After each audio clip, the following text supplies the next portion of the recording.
In the morning on KTRS. 736 here, Big 550, KTRS. Alex Stone joins us following this email scandal. Good morning, Alex Stone.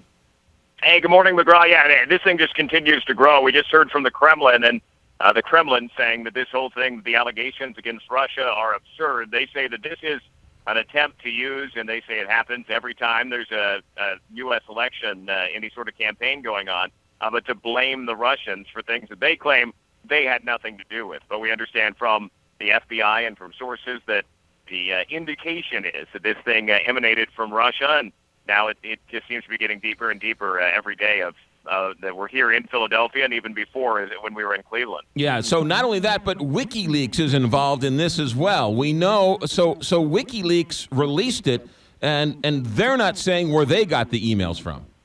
Right, no, they never do, and so they're not pointing any fingers in that way. But what we understand is that federal officials have found the fingerprints of Russia being in the computer system, that there are keyboard codes and Russian characters that are involved in this that were found inside the DNC system. They say that there's, our sources, that there's no question that this came from Russia.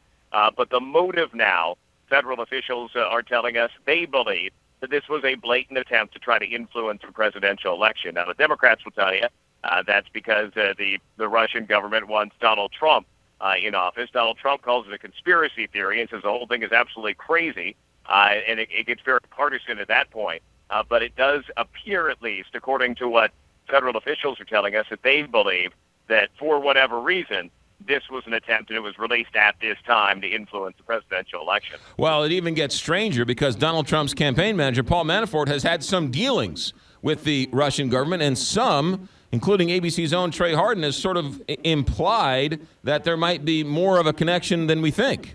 Yeah, and he does have some connections that go back, and Trump obviously has connections to Russian business, and the Democrats making those connections right now. Again, Trump says that all of this is absolute silliness and that people are just making connections that aren't there. But we know at this point the FBI is part of the investigation, is deeply investigating it, and that national security officials are very focused on this because of how deep this goes. That not only is this what typically spying is, spying is going and finding information and using it on your own behalf, but then to turn it around and try to embarrass a country with the information that is found, that's something totally new, and that scares security officials. And whatever, again, the ultimate motive was of these hackers, it's working. Look what's happening to the Democratic Convention right now, that you've got the chairwoman out, happened within a matter of hours. You've got Bernie Sanders supporters now rising up, both out in the streets by the thousands and inside the convention hall cheering Bernie, Bernie. Tonight, the roll call. We'll have to see what happens this evening when that gets underway. The FBI, this isn't a new story for them. They tipped off officials weeks ago that Russia was hacking into the email accounts. Yeah, they've known for some time that it was that, but only now are we seeing the impact of it and just how widespread and the information coming out on WikiLeaks at this time around the convention and the apparent influence that, at least the belief is, that hackers are trying to have. So it has continued to grow since it was known that they were in the email system. Now, Alex Stone, WikiLeaks and Julian Assange, they've said that more's coming, right? Yeah, that we expect that more likely will be coming. The timing of it, we don't know if it'll be this week to continue the ball rolling during the convention, if it'll be closer to the election. They were in the email system for a long time, it appears, and they got a lot of information.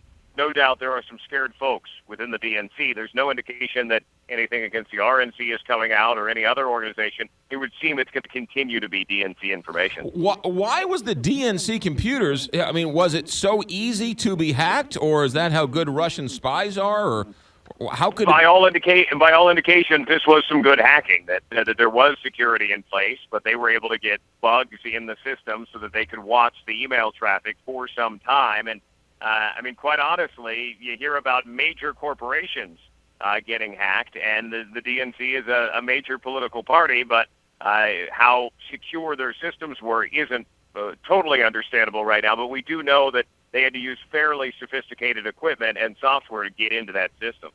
Interesting story. Alex Stone with the latest. Alex, thanks for checking in.